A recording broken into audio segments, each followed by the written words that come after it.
Good evening, dear viewers, and welcome to the program L'école chez vous. As you can see, we are here to learn English. And before we come to that, let me quickly introduce myself. I'm Mr. ALLABOE Adodo, and I'm an English teacher in a school in Togo here. Before we go to the main program or the program itself, allow me to first of all thank the headmaster, the director of this television channel, and his staff for having accepted to host this program here. My thanks go also to Mr. Afe, our English colleague, who has also accepted to gather teachers just to help our students during this worldwide health crisis caused by the coronavirus pandemic. So as you can realize, we are here to learn English. And before we continue, let me quickly draw your attention on a point. The lesson I'm about to teach will be meant for SHS 3, SHS 2 and 3 students, I mean Premier and Terminal. But those who are also in DSS 3, Troisième, they can also follow it and partake in, because it is the same lesson we are learning from the basic level to the highest one. So be focused and follow me. As you know, you cannot speak English without mastering verbs. When you want to make any sentence, you must use a verb. So my lesson today will be based on what? Verbs. And what kind of verb? We are going to focus ourselves on the forms of verb. I hope you are following me.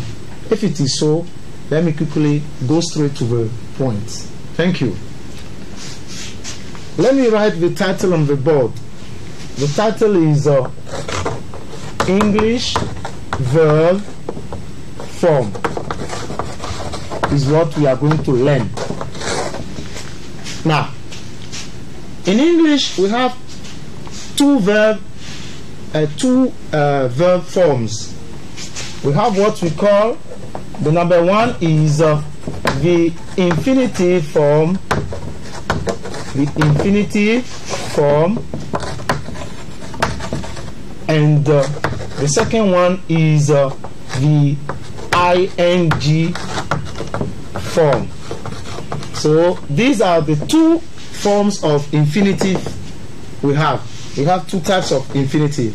We have the infinitive form, two types of verbs, sorry. We have the infinitive form and the ing form. Good. Without wasting time, we are going to quickly switch to the first type, which is the infinitive form. When we take an infinitive form,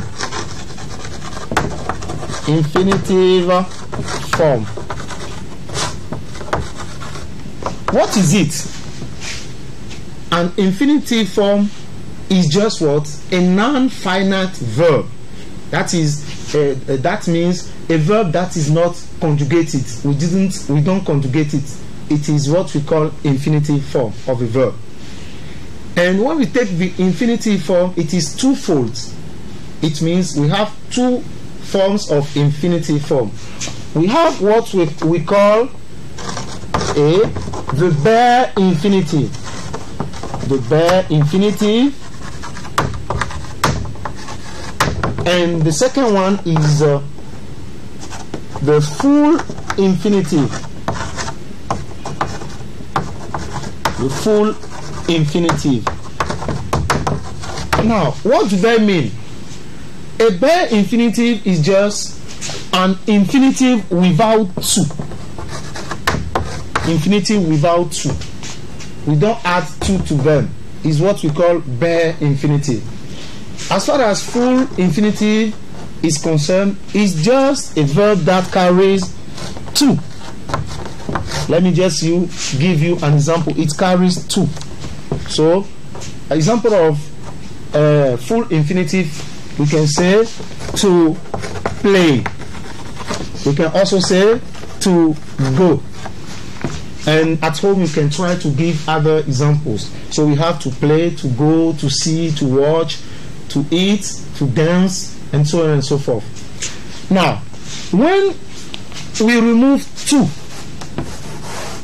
your verb becomes bare infinitive. So an infinitive without to is called bare infinitive, and the infinitive plus to, for instance, to go, is called full infinitive. But we don't use them anyhow. There are some rules that we must follow when using them. Is what we are going to focus our attention on this afternoon or this evening. So let's quickly go to that. So as we know, we have the bare infinitive, or let me say instances of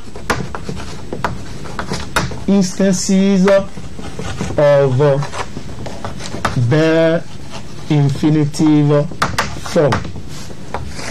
Infinitive form. Now, there are 6 in number. We have 6 cases, or let me say 6 rules you must follow when using bare infinitive. The first one is after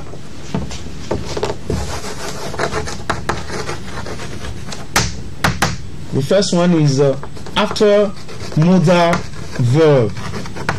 After modal verbs. What is a modal verb? A modal verb is just a verb we use not to we use to put a verb. We use them to put another verb into a specific tense. We don't use it to get a tense, but modal verbs help us to form another tense. There are 10 in number. Modal verbs are 10, and every student must learn them by heart.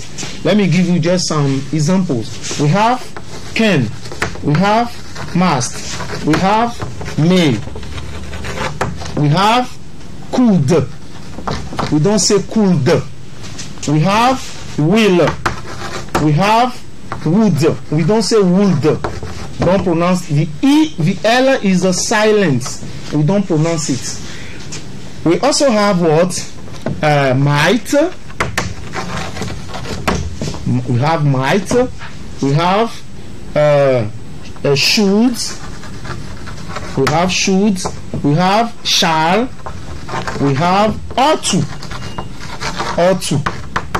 We have need and there and used to. I hope it is.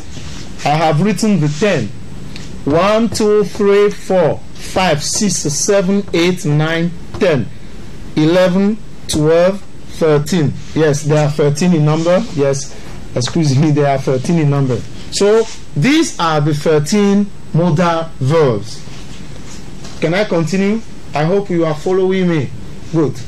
So anytime you have any of these verbs, you must use what? You use the infinitive form without to.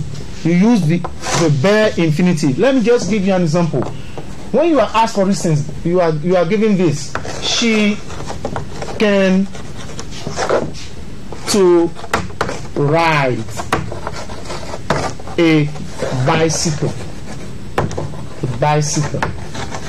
When you are asked to find out the correct tense of this verb, the correct form, sorry, you have to say she can ride. We cannot keep what? To. Why? Just because of this modal verb. Let me give you another sentence. Number 2. We must respect our parents. We must to respect our parents, or we must respect. When you are asked to find out the correct answer, just write respect and leave out what?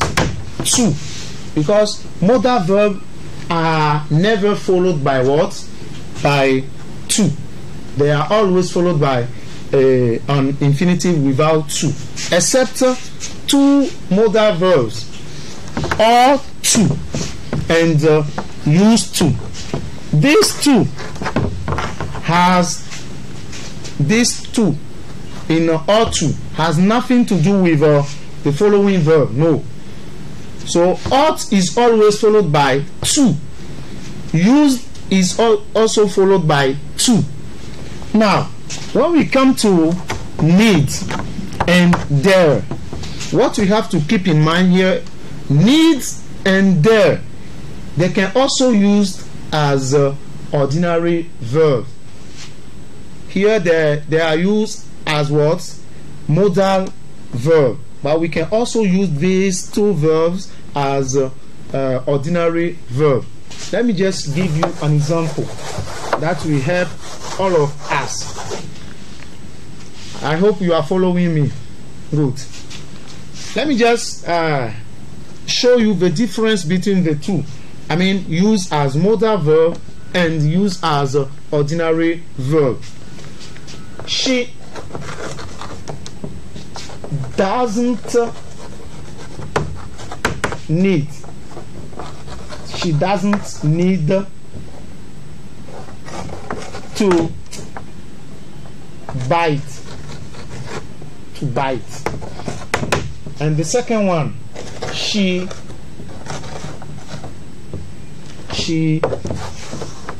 needs not to bite. People will be confused and say this one is wrong. It is not wrong at all. It is correct. Here, when we have need followed by not, it means that need here is what? Modal verb. That's why modal verb never carries what? X. No. We cannot say he cans. We cannot say he mays or he wills. No. No S. They are always followed by infinitive without to. No to. That's why here we say she needs. We cannot say she needs. Now, she need not to buy. So the answer will be here. Here, for number one. The answer number one, the answer will be need to. Need to buy. But as far as number two is concerned, the answer will be buy. Why? Just because need here is used in number two, it is used as modal verb that must be followed by a bare infinitive. That is infinitive without to, no to. That's why we say buy here. But here it is used. It is used as what? An ordinary verb. When need or dare is used as an ordinary verb, no need to do what? We have to do what? Add to the verb. So I just want to call your attention on that. So in exam, you can be given this. You have to pay attention to that. For instance, when we are asked this, it is not necessary. It is not necessary to play the guitar. It is not necessary to play the guitar. Here, you can be asked, as I said, SHS student will be asked to do what? To rewrite this sentence. It is not necessary for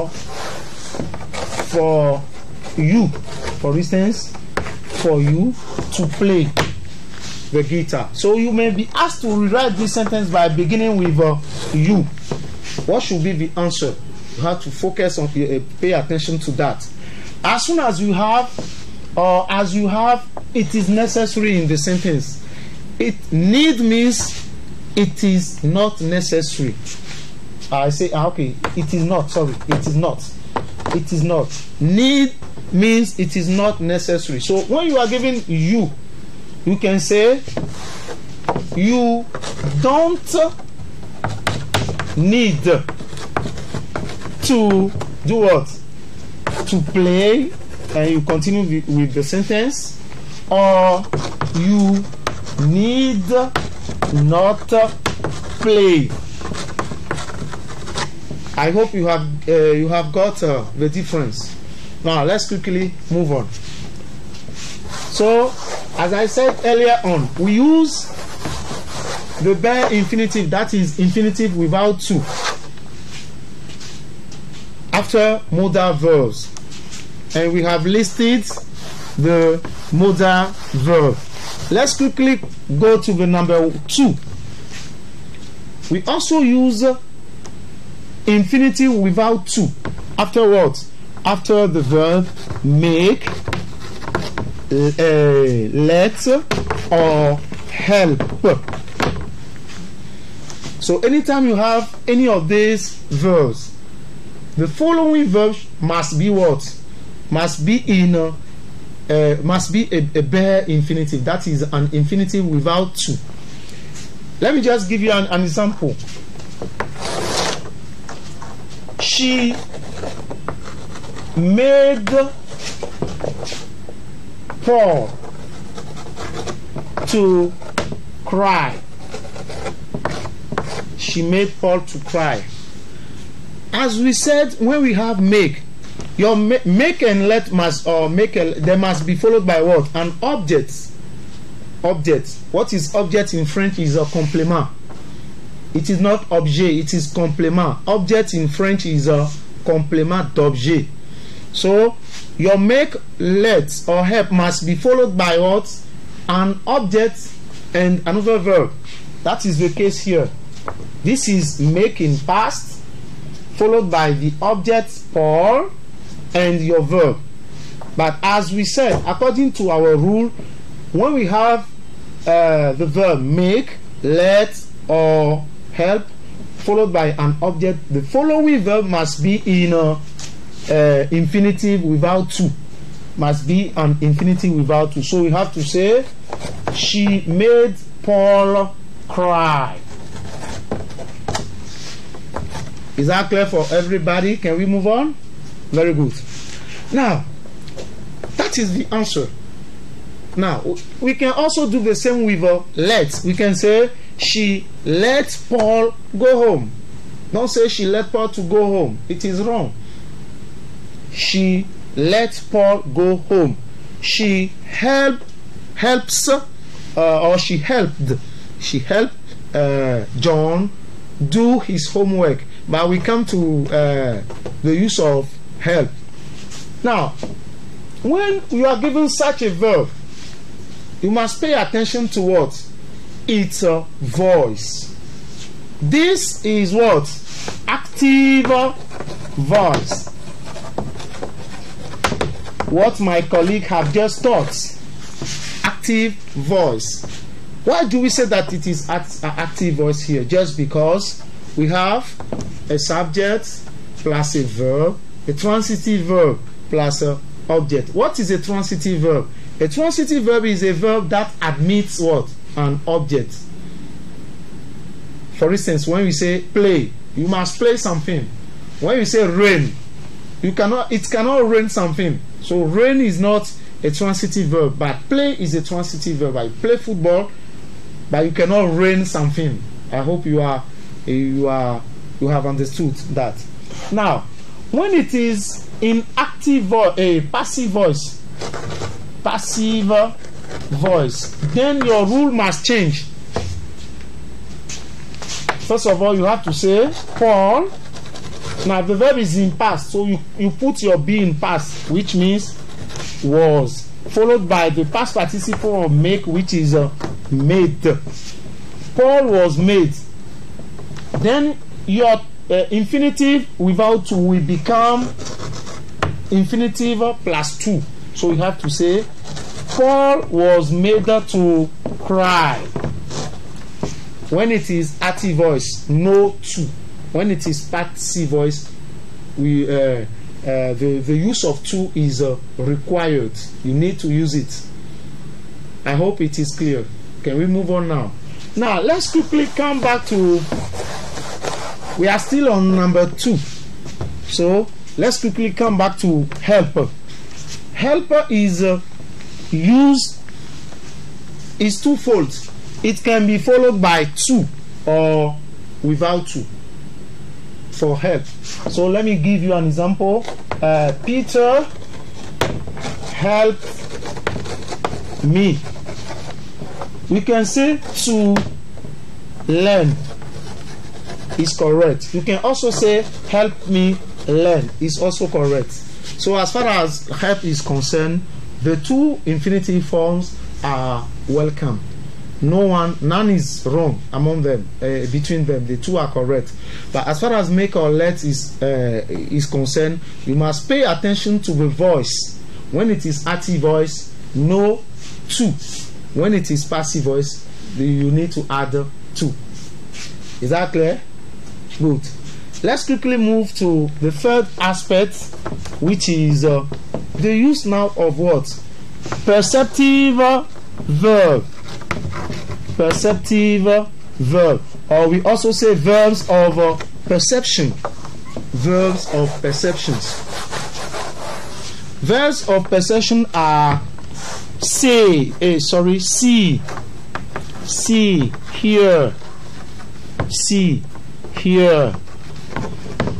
taste, feel, etc., etc. Why do we call them verbs of perception? We call them just verbs of perception just because we use our organs to express the meaning. For instance, I use what? To see. You can watch me where you are. Watch is also a perceptive verb because you are using your organs to watch, to see. You use your ears to do what? To hear.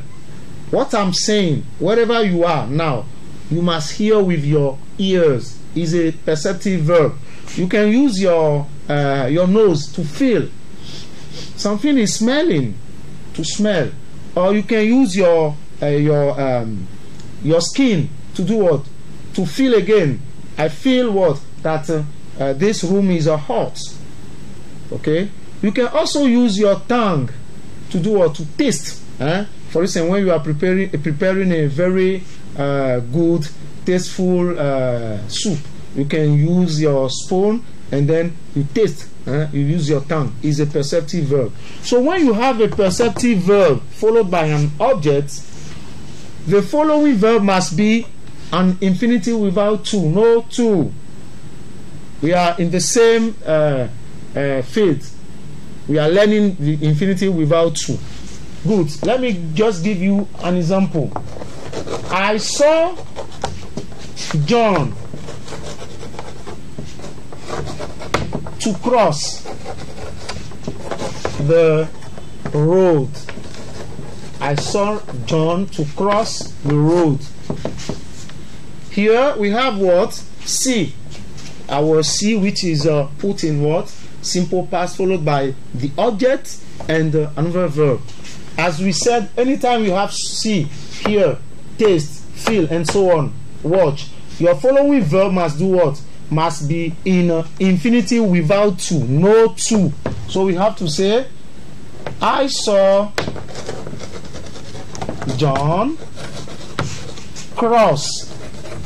I saw John cross the road. We can also say, I hear or I heard John crying, weeping. I taste or I watch Kojo playing. So is play or playing. We can also say playing. Here also we can also say crossing. I don't want to come to this just because we are not yet on the gerund ing form. That's why I don't want to write it. Good. So, but we use the crossing when you follow the action from the beginning till the end. Then you can say crossing. For instance, before John start crossing the road, you were there. You were watching him. While he was crossing, you are watching him. When he finished crossing, you are watching him. Then you can say, I saw John crossing. But when you have just seen the end of the action, cross, then you say, I saw John cross. That is the difference between the two. I hope you are following me. Then we can move to the next point, which is number 4. The expressions now had better and would rather. Had better and would rather. Now, before we learn about this, I just want to call your attention on a point, especially those who are in troisième, GSS 3. You can be given this. First of all, let's know, we must know that had better and would rather are followed by infinitive without to. So you have to say, I had better learn my lessons. I had better learn my lessons. We use learn here because of what? Because of the expression had better. It's because of this that we use learn. In the same way, we can also say, I would rather stay home. We use stay without to, just because of what? Because of would rather. So when you have had better and would rather, please never follow the next verb, the following verb, the coming verb with infinitive plus to. No, is an infinitive without to.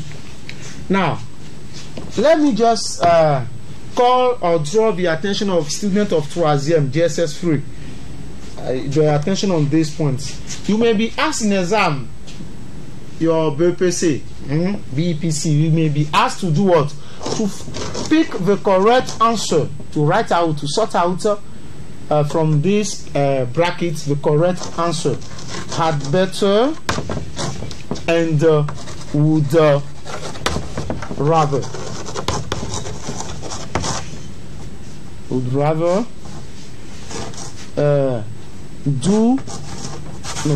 learn my lesson. My lessons, because we have a test. We have a test tomorrow.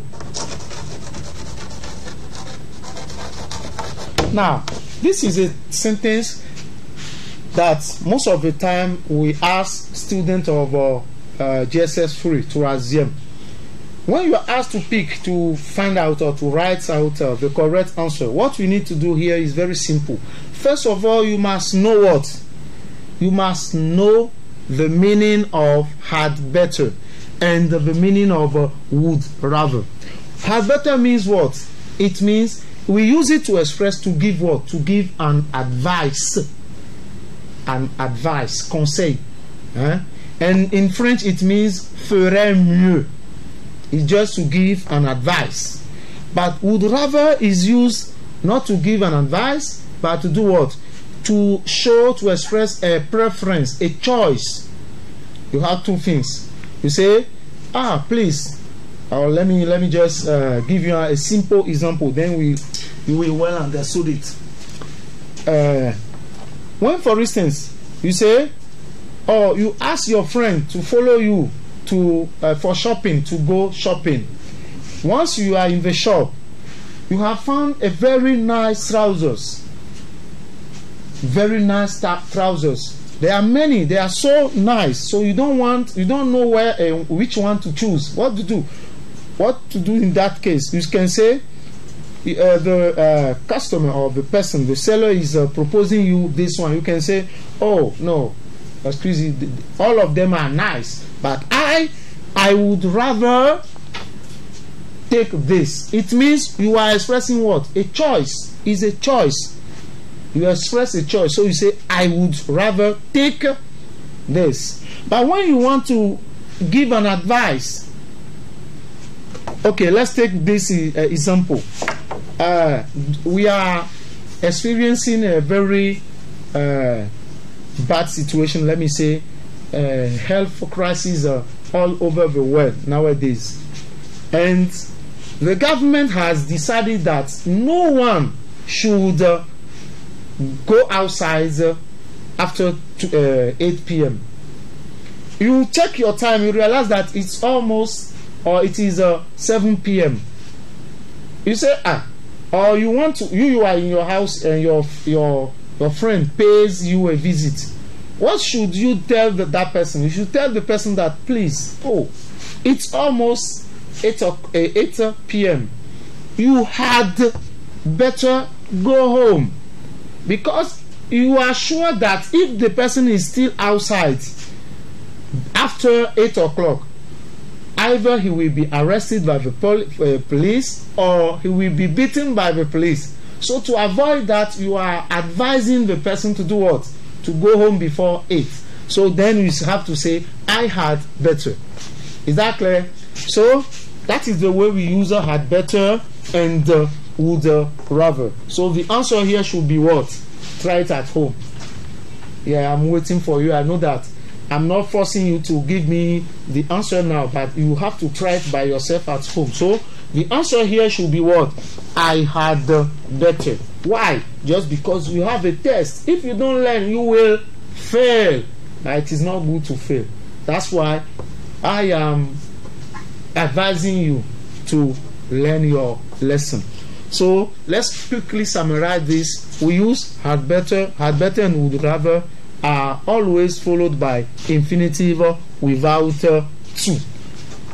Now, before we finish with the use of had better and would rather, let me quickly come back to what? Had better. Now, this one regards or concerns as a mainly student of SHS level. I mean, when we say SHS, it means second, premier, and terminal. Now, in exam, you may be asked this: I would rather she to stay. She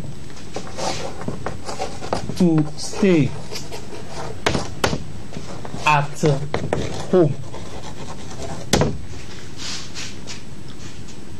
The two sentences are almost the same. Please check it again. The two sentences are almost the same, but they are not totally the same. Now, if you check very well, you will realize that here we have what? We have a subject in between what? The expression and the following verb. Whereas here there's no subject. When there's no subject, then you use the bare infinitive. But when there's a subject after the expression, then you must automatically use what? The simple past of the given verb. You must use what? The simple past when there's a subject. So here we have to say the answer should be what? I would rather she stayed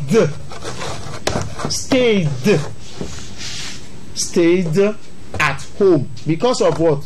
The subject. Is that clear? Now let's quickly, if you are with me, let's quickly move to, because the time is against us, let's quickly move to another one, which is number, that is 1, 2, 3, 4, and 5. The fifth one is also the use of used to. Used to. It expresses what? A habit in the past. Habit in past. What does it mean? What you used to do before, you were doing before, but you stopped doing it. You are not doing it anymore, or you no more do. You are no more doing it.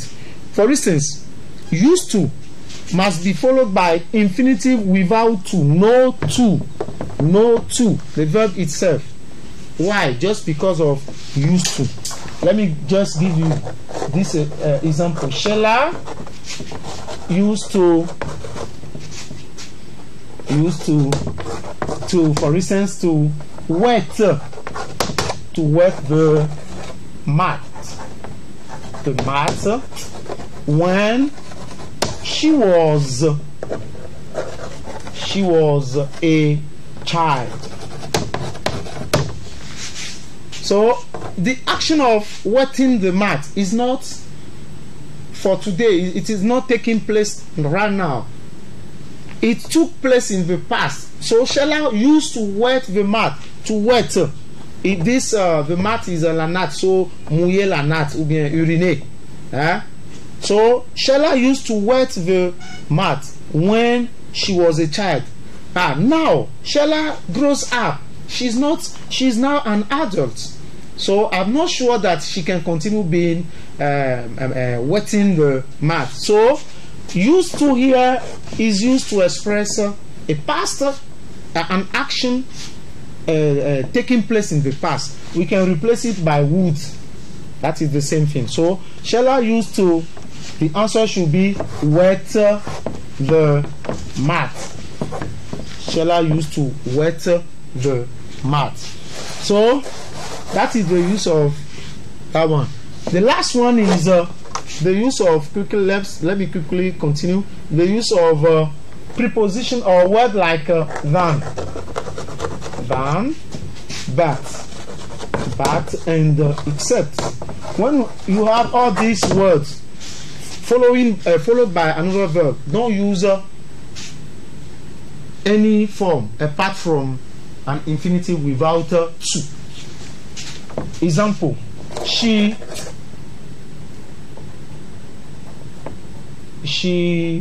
would prefer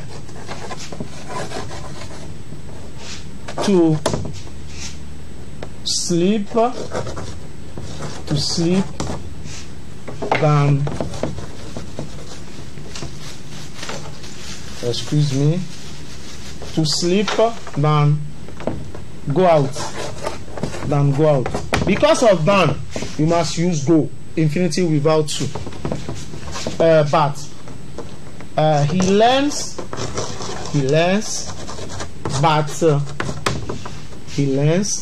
or no, he wants to learn or to buy something, to buy a bag,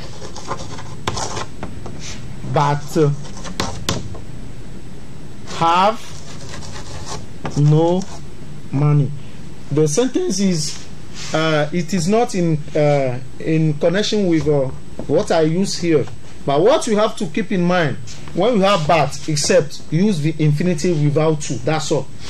Now let's see, we are as I said earlier on, the time is against us. Let's quickly continue with the second form of the verb, which is what? The ing form. The ing form is also called the what? The gerund. Is verb plus ing. This is what we call a gerund. A gerund has nothing to do with what? It has nothing to do with present continuous or present progressive. Don't be confusing present progressive with gerund. So gerund is without be, but present continuous will carry be. So I am eating is different from eating. So let's quickly move to the instances of use. Instances of use. So number one, we use gerund as subject. Subject, that is at the beginning of a sentence. Let me just give you an example. An example, we have to say smoking is dangerous is dangerous for health. Smoking is dangerous for health. Smoking here is the gerund. Now we can also use the gerund as what? As object. When we say as object, it means it must come after the verb. And let's take an example. I resent smoking. It means I don't like smoking. I hate smoking. That is the second one. Now let's move with the further way of using the gerund. We also use the gerund after some verb. After verbs such as after verb expressing feelings, for instance, or appreciation. I say like, dislike, which is the opposite of like. We also have hate. Hate, when you hate someone, you don't like the person, you resent the person. Or now verbs expressing the beginning, the continuation, and the end of an action. For instance, beginning, we have to say to begin. What else? To start, synonym of begin, start. To continue. What else? To stop. Stop. What else? To finish. We also have verbs like mind. I mind. We also have verb avoid.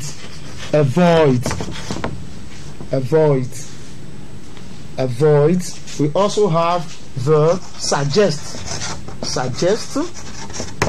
We have verb deny, and so on and so forth. So if you have any of these verbs, the following verb must be in a gerund. Stop.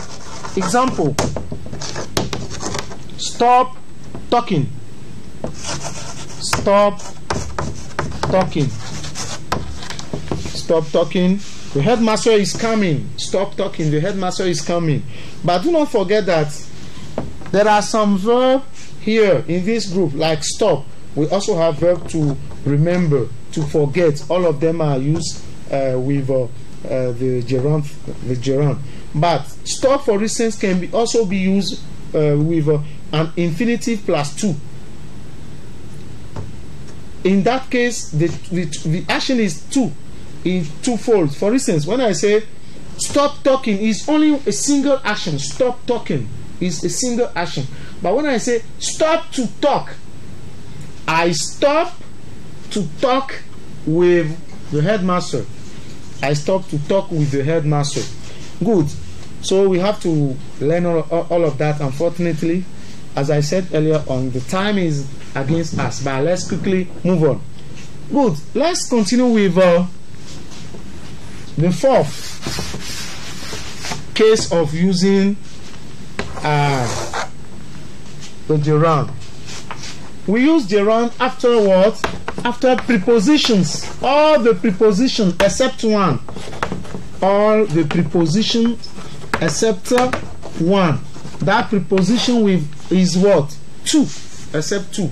Prepositions are in, on, at, by, with, for, of, without, after, before, and so on and so forth. So when we have any of these verbs, a word that we call preposition followed by what? Another verb. That verb must be in ing form. Let's take just some example. He gave up. He gave up smoking. It means give up means to stop smoking. He stopped smoking. He gave up smoking. We also have go on working. It means you should continue working. You should keep on working. Keep working. You also have, for instance, let me take good. John is good at. Please, we don't say someone is good in. No, don't say I am good in. It is not good. That is a translation from English to French. As from French to English, we must avoid that. We say John is good at swimming. Swimming. When you dive in the swimming pool and you start swimming, you say John is good at swimming. Don't say John is good in. No, he's at. Now let me take another one. Okay, I am fond of dancing.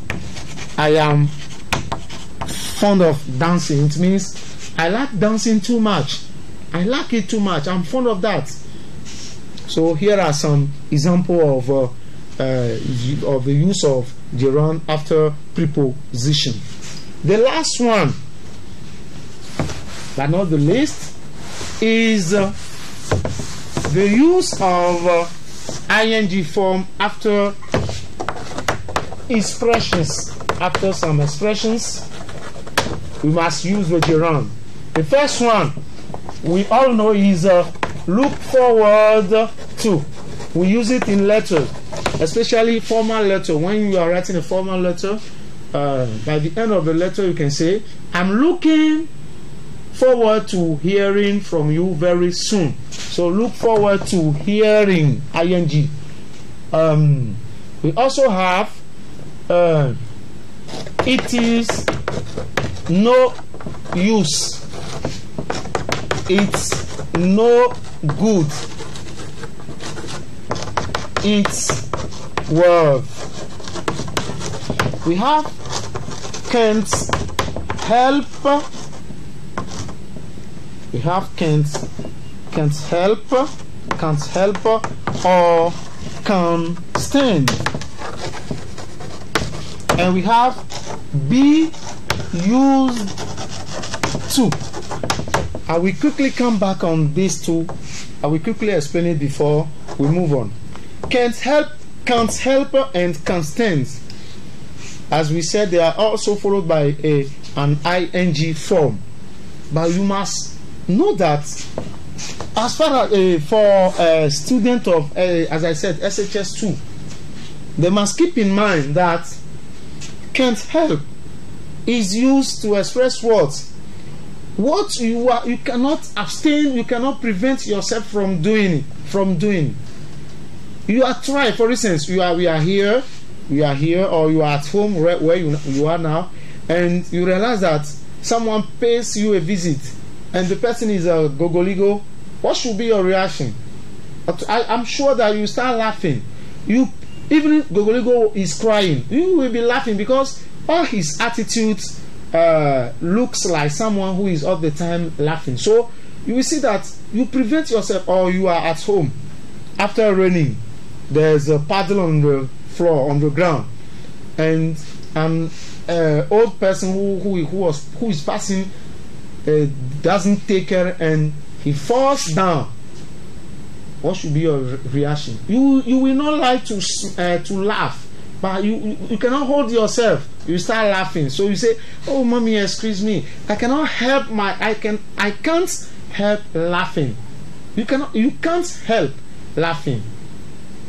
Now, can stand. We use can stand for an action you cannot bear. You try to bear it, but you cannot bear. For instance, you want to sleep here. You want to rest. You come from work and you want to rest. What happened? You realize that children are making noise. You try to close your eyes and start sleeping, but you can't. The noise they are making is disturbing you. So you say, I can't stand these children noise or making noise. So when you have for GSS 3 student, when you are asked to choose this one or this one is directly followed by a verb plus ing, while this one must have an object before ing. That is the difference. Let me just give you an example. I can't help crying, but here we are going to say I can't help the woman crying. That is the difference between them. So here are the verb, the expression we can use to when we have here are the expression that should be followed by the gerund form. It is very important for everyone here to learn it by heart, and I'm sure that you can do a lot. But by the way, I forgot to let you know this. When we are dealing with infinitive form, I forgot due to the time to tell you about the use of what? The infinitive plus 2. We use the infinitive plus 2. As soon as you master the infinitive without 2 rules, you can easily do for them. So we can have, when we have to allow, to force, to permit, to decide, to want, to say, to tell, all verbs, those verbs must be followed by an infinitive with plus 2. So I have come to the end of this class. Before I round off, I would like to remind you of what the preventive measures that will help us to avoid coronavirus. And the first step, the first thing you must do is to do what? To wash your hand regularly with what? Soap and water, and with sanitizer. Sanitizer is gel hydroalcoolic. So soap is a savon. So you must wash your hand with regularly with soap and the sanitizer and the water. Apart from that, you must respect what? Social distancing. At least 1 meter between your neighbor. You must respect that.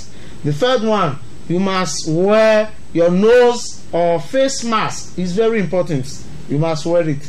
And when you want to cough, for instance, you must cover your coughing and your sneeze. When you say cough, when you say sneeze, let's see. So you must cover your coughing and sneeze with a tissue. When you finish, you throw it away once.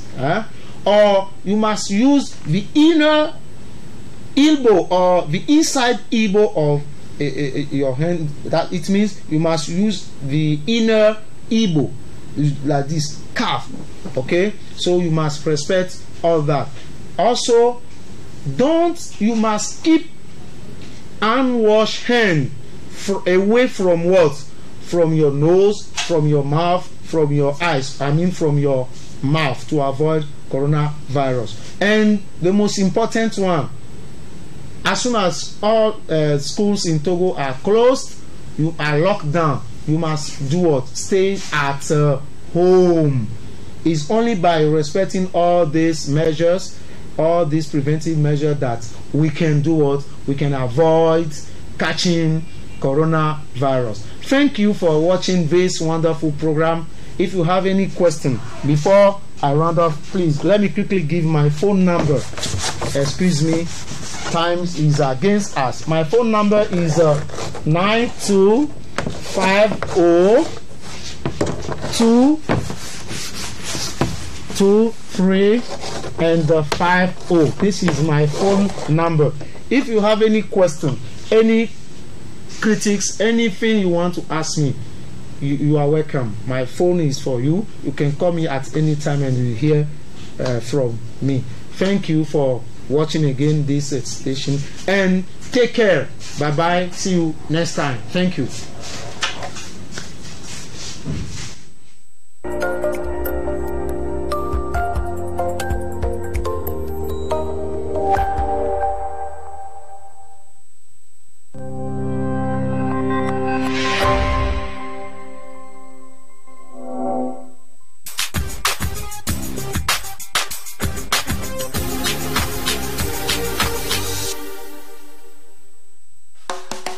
Hey.